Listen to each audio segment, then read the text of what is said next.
Bien, c'est parti. Alors, dans cette vidéo, je vais parler de la standardisation des variables lors de l'utilisation des algorithmes de machine learning dans un schéma prédictif. Voilà, très bien. Alors, dans ce cadre-là, on va utiliser l'outil standard scalaire de la librairie scikit-learn, qui est là. Alors, j'en parle en réalité, j'en ai parlé à plusieurs reprises de cette histoire-là, dans différentes vidéos, dans différents tutoriels. Là, typiquement, quand j'ai parlé donc des perceptrons, des réseaux de neurones avec TensorFlow et Keras sous Python. J'en ai parlé également quand j'ai parlé, quand j'ai présenté l'interprétation des résultats des modèles prédictifs en machine learning. Et encore une fois, dans la régression logistique ici, quand on manipulait les modèles et donc multinomial. Voilà. Mais j'ai jamais fait une vidéo qui soit réellement explicite sur cet outil-là et sur l'intérêt de cet outil lorsque on met en œuvre des algorithmes de machine learning. Alors, cette vidéo, elle est générique, elle peut servir à tout le monde, mais elle s'adresse en particulier aux étudiants du lundi matin. Les étudiants du lundi matin. J'espère qu'ils se reconnaîtront. Alors, le problème avec notre manière de fonctionner, c'est que le CM, c'était il y a presque 2 mois. Donc, la plupart du temps, vous avez déjà un peu oublié ce qu'on avait dit. Rappelez-vous, le CM, il était là. Donc, le CM est là. Voilà. Et voilà, on a le support ici. Voilà, c'est ce que j'ai présenté en cours, j'ai fait un CM dessus assez longtemps. Et à un moment donné, j'ai parlé des algorithmes qui sont utilisés pour l'optimisation de la fonction de coût, c'est-à-dire qui est utilisé pour l'estimation des coefficients du modèle. Et dans ce cadre-là, j'avais présenté la descente de gradient stochastique. Là, bon, descente de gradient globale, mais bon, la stochastique, c'est une variante qui est expliquée après. Bien. Et quand j'ai parlé de la descente de gradient, j'avais dit, attention, dans ce cadre-là, si les variables ne sont pas sur la même échelle, ça peut foirer vos résultats. C'est bien ce qui est expliqué ici. Là, j'ai mis donc la formule de mise à jour des coefficients lors de la descente du gradient. Et dans le gradient, dans la formule du gradient en question, il y avait cet élément-là qui rentre en ligne de compte. Et si les variables x, j ne sont pas exprimées sur la même échelle, j'avais dit, attention, ça peut fausser les résultats, ça peut amener l'algorithme vers des mauvaises solutions. Voilà, ça je l'ai dit, mais bon, en TD, la dernière fois, certains d'entre vous m'ont posé des questions sur c'est quoi le solver exactement là, monsieur. Je me suis dit, ah oui, le CM, c'était tellement longtemps qu'on ne voit pas très bien les choses. Et du coup, la prochaine séance où je parlerai justement de la préparation des données, vous ne pourrez pas en profiter pleinement si vous n'avez pas en vue cette idée-là. Alors, une première référence, c'est la doc de scikit-learn sur standard scalaire. Et dans cette vidéo aussi, et c'est ce qu'on fera également en TD, on va utiliser donc la régression logistique. Voilà. Alors, 2 secondes, standard scalaire, ils disent des choses intéressantes ici. Attention, pour certains algorithmes, voilà, on s'attend à ce que les variables soient santé réduites. Voilà. Donc là, déjà, il le dit. Alors justement, pour la régression logistique, je vais sur la régression logistique, on l'utilise en TD, on l'a utilisé plusieurs fois déjà, on va le réutiliser encore la prochaine fois. Voilà, à un moment donné, arrive la question du solver, donc maintenant, regardez le cours, revenez sur le cours, j'ai parlé de cet outil-là, on est bien d'accord là-dessus. Et donc, regardons ce qu'il dit sur le solver, et il dit, il y a plusieurs algorithmes d'optimisation possibles de la fonction de coût pour estimer les paramètres, voilà, et par défaut, c'est LBFGS, voilà, très bien, et ici, il donne des indications. Il dit, pour les petits jeux de données, il faut utiliser linéaire, ça paraît être un bon choix. En revanche, la descente de gradient ou une variante de descente de gradient est plus rapide sur les grandes bases. Très bien. Donc, on serait tenté de dire qui peut le plus, peut le moins. Si ça marche sur les grandes, ça marchera sur les petites aussi. Donc, une solution qui paraît tenir la route, c'est d'utiliser donc la descente de gradient stochastique. Je rappelle encore une fois, vous avez ici l'idée. Voilà, avec cette formule-là, c'est là que ça pose problème. Bien. Alors, il dit ça, mais après, il met un petit bémol. Il dit, attention, attention, quand on utilise la descente de gradient, voilà, il faut faire attention à ce que les variables soient sur la même échelle. Sinon, ça ne marche pas. Sinon, ça ne marche pas. Voilà. Donc ça, il faut retenir cette idée-là. C'est qu'on a différents algorithmes possibles pour l'optimisation de la fonction de coût, pour l'estimation des paramètres. Voilà. Et c'est à nous de choisir celui le plus adapté selon les données qu'on manipule, selon la situation qu'on utilise, ainsi de suite. Le contexte dans lequel on se situe. Voilà. Alors moi, ce que je veux faire ici, je vais faire une petite démo, mais après en TD, vous utiliserez une autre base, bien sûr. Je n'utilise jamais la même base dans la vidéo et dans le TD, on est bien d'accord là-dessus. Et on va essayer d'utiliser la descente de gradient stochastique sans et avec la standardisation des variables. Et on verra si réellement ça a un impact ou pas. Alors, pour montrer ça, je vais utiliser une base que j'ai utilisée en TD avec vous, c'est le fichier des PIMA. Les fichiers des PIMA, c'est des Indiens qui sont cantonnés dans une réserve, ils développent le diabète, justement. C'est d'où l'Indien diabète ici. Vous avez la description de la base sur Kaggle, voilà, mais la base, je vous la fournis directement. Hein. Voilà, il y a le nombre de fois enceinte, plasma glucose, blood blessure, ainsi de suite, ainsi de suite. Hein. Bon, je connais pas trop, je suis pas médecin, je connais pas. Il y a des variables comme le body mass index, là je vois à peu près, ainsi de suite. Bon. Alors cette base également, en fait, à l'origine, était disponible sur le site de UCI, mais elle n'y est plus maintenant. Voilà, ils l'ont enlevé, mais c'est pas grave. Moi, je l'ai chargé il y a presque 20 ans maintenant, donc. Allons-y alors. On va pouvoir commencer maintenant. Et bien sûr, j'ai préparé le notebook. Je prépare le notebook, je ne vais pas repartir de zéro ici. Alors, j'ouvre quand même les données 2 secondes hein, pour que vous voyez bien, mais vous le connaissez les données, mais je mettrai en ligne les données de toute manière. Voilà. Donc, les données ont été subdivisées en apprentissage test. Voilà, vous avez les données d'apprentissage avec les différentes variables, les variables explicatives en jaune ici, la variable cible est diabète, présence et absence de la maladie du diabète, justement.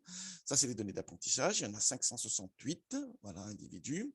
Et là, on a les données test avec exactement la même structure et voilà, il y a 200 observations. Voilà. Toujours important, si j'ai un conseil à donner, ouvrez tout le temps les fichiers, tant que c'est possible. Bon, si le fichier est trop grand, là, c'est une autre histoire. Mais tant que les fichiers est possible, essayez de l'ouvrir dans Excel, voilà, parce que ça vous permet d'avoir une vue globale de la structure des données, de l'organisation des données, de ce qui se passe et tout ça. Et est-ce qu'il y a des trous, ainsi de suite, ainsi de suite. Voilà. C'est toujours mieux. Hein. On a une vision globale des choses et on peut mieux se rendre compte de ce qu'on va manipuler par la suite. Même si dans Python, on peut toujours faire un add ou faire un print des données, hein, tout à fait possible. Bien, on va pouvoir y aller. Voilà. Donc, qu'est-ce que je fais dans un premier temps? Ah, d'abord, je vais vider les cellules. Cell type current output clear. Voilà. Ah non, all output clear. Voilà, comme ça, c'est tout nickel. Allons-y alors. Donc, je change de dossier pour aller récupérer le fichier dans le dossier et je lis les données d'apprentissage qui sont dans la première feuille train. Vous vous rappelez, hein, les données sont là. Je rouvre un peu. Il y a la feuille train qui est là et test qui est là. On a 2 feuilles de données. Donc, je lis la feuille train, voilà, et j'affiche les informations sur le jeu de données. Il me dit qu'il y a 568 observations et on a les variables qui sont là. Elles sont toutes quantitatives, sauf la variable cible qui est objet, qui est une variable qualitative. Très bien. Jusque-là, pas de souci. Alors, je vais calculer les statistiques descriptives sur les explicatives, de prégnante jusqu'à âge, hein, les variables qui ne sont pas object. Voilà. Et voilà. Alors, on se dit toujours, les statistiques descriptives, on les calcule tout le temps. Bon, c'est devenu une habitude, on ne sait pas trop bien ce qu'on en fait, tout ça. Mais si, là, c'est important pour le coup. Parce que regardez, bon, déjà, on n'a pas de données manquantes. Hein. Ici, le nombre d'observations, il est même, voilà, et on a bien le nombre, c'est le nombre de lignes dans le fichier. OK, très bien. Regardez, déjà, les moyennes sont très différentes. Voilà, bah oui, parce que ce n'est pas les mêmes unités. Là, c'est le nombre de fois où on est enceinte. Là, c'est le body mass index, c'est une autre chose. Là, c'est l'âge, c'est en années, ainsi de suite, ainsi de suite. Voilà. Donc, les moyennes sont très différentes et les écarts types sont très différents. Les écarts types sont très différents. Du coup, voilà, quand il va lancer la descente de gradient stochastique, il est où le cours? Là, je ne le retrouve plus. Voilà, non, il n'était pas là. Il est là.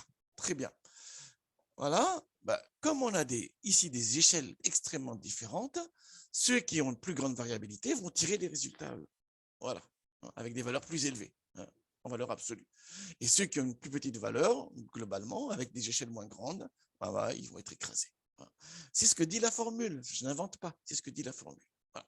Donc là, typiquement, dans notre jeu de données, là, on voit tout de suite qu'on n'a pas du tout la même échelle, ici pas le même écart type, et que donc c'est extrêmement dangereux là d'utiliser la descente de gradient stochastique, la descente de gradient tout court. En réalité. Bon. Alors, il y a autre chose également, hein. Ici, les minimums, bon, très bien, mais quand je vois que le minimum de body mass est 0, bon, ces données, il y a beaucoup de gens sur Internet qui disent que ces données-là sont extrêmement discutables parce qu'effectivement, il y a des données manquantes qui ont été remplacées, on se demande avec des valeurs 0, typiquement. OK, et je suis absolument d'accord là-dessus, mais là, on l'utilise à visée pédagogique et ce qui nous intéresse ici, c'est la standardisation. Mais sur des fichiers, quand vous travaillez sur des fichiers sur votre projet, là, ne laissez pas passer ce genre de choses, hein. Vous avez une variable avec un minimum à 0 et vous savez pertinemment que ça n'existe pas, à moins d'être une plume. Et même une plume, ça n'a pas un body mass à 0, hein. On est d'accord là-dessus. Bon, nous, on continue. La principale information qu'il faut retenir de cette instruction-ci, c'est qu'on a des moyennes très différentes et que les écarts types sont très différents également. Donc, les variables ne sont pas sur la même échelle. Et que donc, dans la régression logistique, utiliser une descente de gradient, c'est un peu commencer à chercher des problèmes. Mais bon, comme on aime bien les problèmes, on va quand même le faire. Alors, bon, je charge scikit-learn, je vérifie le numéro de version. Le numéro de version que j'utilise est la 0.24.2. Très bien. Très bien. C'est important tout le temps d'afficher le numéro de version de scikit-learn parce que des fois, on ne sait pas ce qui se passe, hein. J'ai chargé Anaconda du mois de novembre 2021 là, et je viens juste de l'installer. Et ensuite, j'ai fait toutes les mises à jour possibles, hein. Voilà, donc scikit-learn 0.24.2. Très bien. Alors là, je prépare les structures. Ça, je vous oblige tout le temps à le faire parce que ça permet d'être mieux organisé dans votre travail, hein. J'ai mis donc les explicatifs d'un côté dans une matrice et la variable cible de l'autre dans un vecteur. C'est ce qui se passe ici. Bon, là, il n'y a pas d'enjeu particulier, mais ça permet d'avoir un code plus clair par la suite, hein. Donc, c'est pour ça que je le fais systématiquement dans mes corrigés. Bien, à ce stade-là, pas de souci, j'ai chargé, j'ai inspecté, j'ai préparé. Nickel. Maintenant, on va lancer la régression logistique. Et voilà. Et comme on m'a dit que la régression logistique avec la descente de gradient, c'est bien pour les grandes bases, je me dis, je vais utiliser donc la descente de gradient. SAG. Très bien, hein. C'est ce que dit la documentation ici, hein. Voilà. OK. Bien, très bien. Donc, j'instancie logistique régression et je donne comme solver la descente de gradient stochastique ici. Bien, et je lance les calculs. On va voir ce que ça donne. Paf, et il râle, et il râle. Et ça m'étonne pas, ça m'étonne pas. Regardez, bah oui, il dit, ouh là là, ça va pas. En fait, c'est pas une erreur en soi. C'est qu'il dit, j'ai pas pu converger avec la valeur de maxitaire par défaut. Alors, c'est combien la valeur de maxitaire par défaut? La valeur de maxitaire par défaut, elle doit être par là. Bon, elle est sûrement par là. Elle est là. Elle est égale à 100. Première solution possible, c'est que je vais là et j'augmente le nombre de maxitaires. Voilà, je mets maxitaire à 1000, par exemple, hein. Finira pas bien converger, hein, ce petit chenapan là qui veut pas converger. Mais avant de se lancer là-dessus, il faut réfléchir un peu plus. On est bien d'accord là-dessus, hein. Donc peut-être qu'il y a une autre solution justement, et la solution elle est suggérée ici, hein. Elle est suggérée dans cette partie-là. On est d'accord. Alors, pour l'instant, moi, je passe outre. Pour l'instant, je passe outre. Même s'il n'a pas convergé, je sais quand même qu'il a une version des coefficients qui ont été estimés, hein. Voilà, même si ça n'a pas convergé, on a une version des coefficients qui sont estimés. Voilà.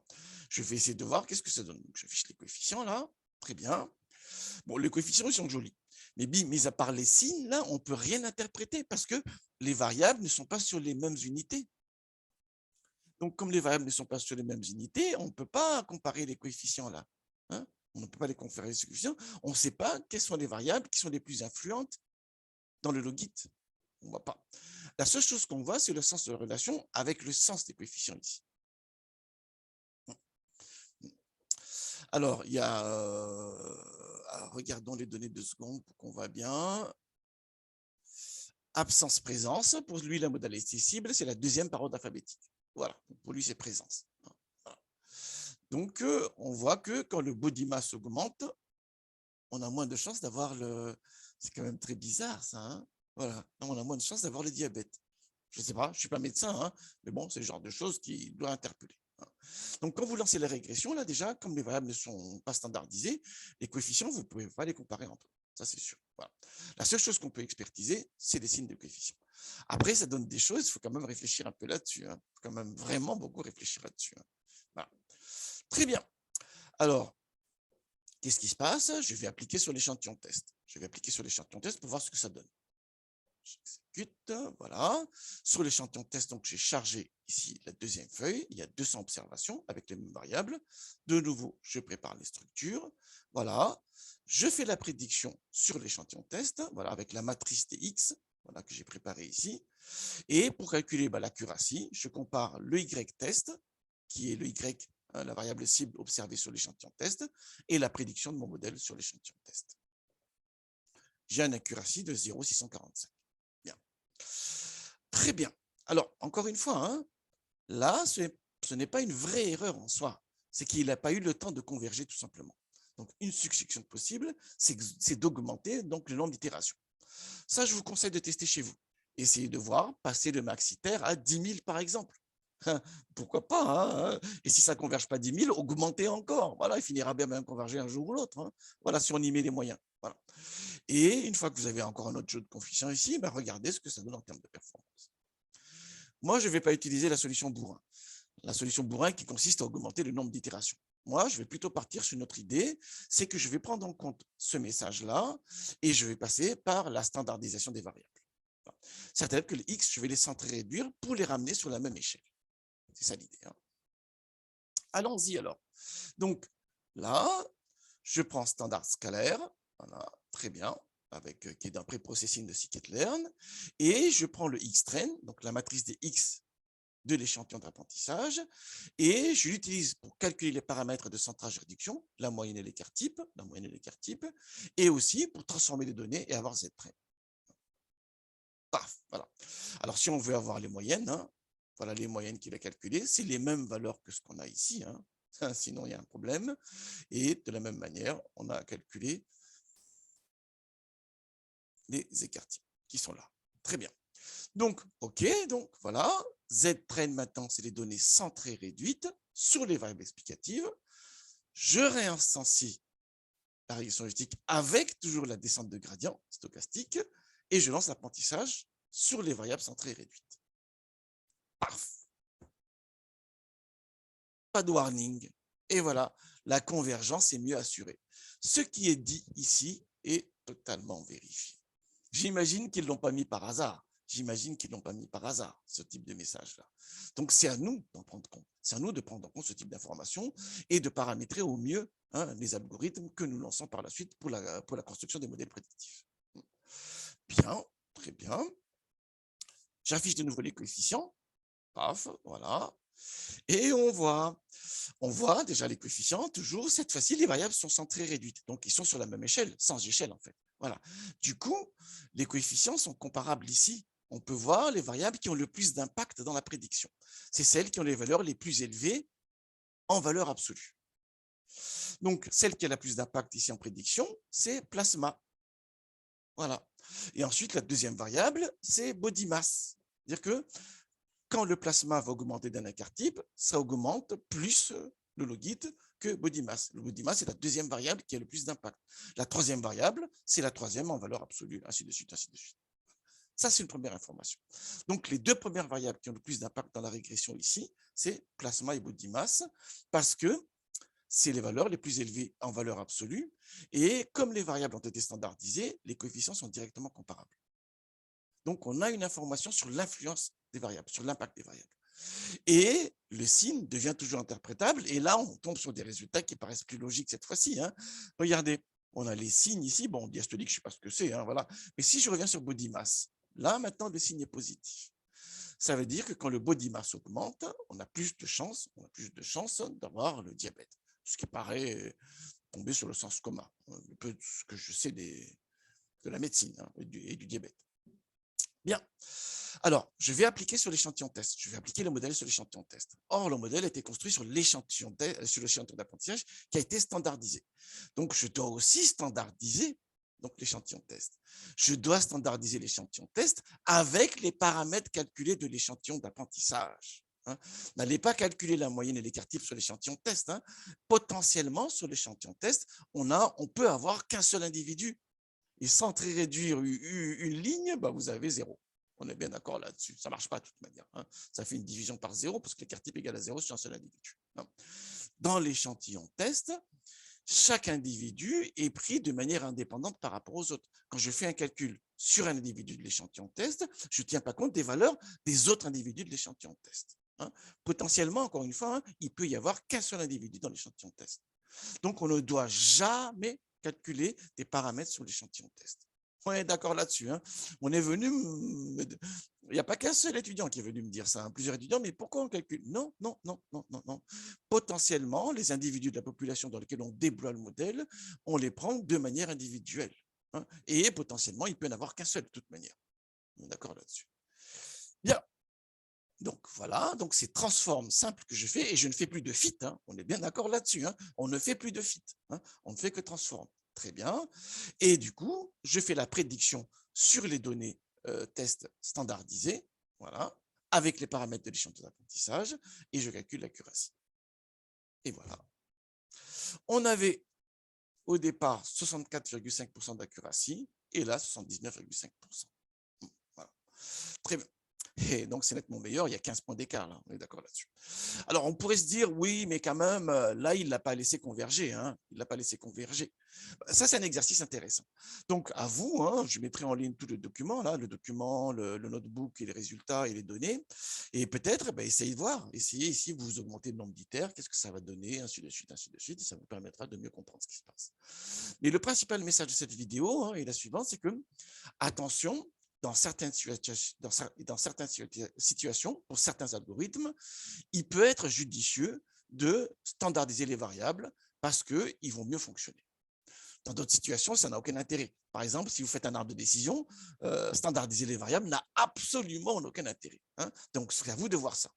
De la connaissance que vous avez des algos et des algorithmes qu'il y a derrière, enfin, de la connaissance que vous avez des méthodes de machine learning et des algorithmes qu'il y a derrière. Voilà, il faut absolument voir quel est le type de préparation de données que je dois mettre en œuvre. Typiquement, la régression logistique, si on n'utilise pas une descente de gradient, peut-être qu'il n'est pas nécessaire de standardiser les variables. Peut-être, je ne sais pas. Ça, c'est à vous de voir ça. Je suis très curieux de voir comment vous allez faire ça. Allez, excellent travail à tous.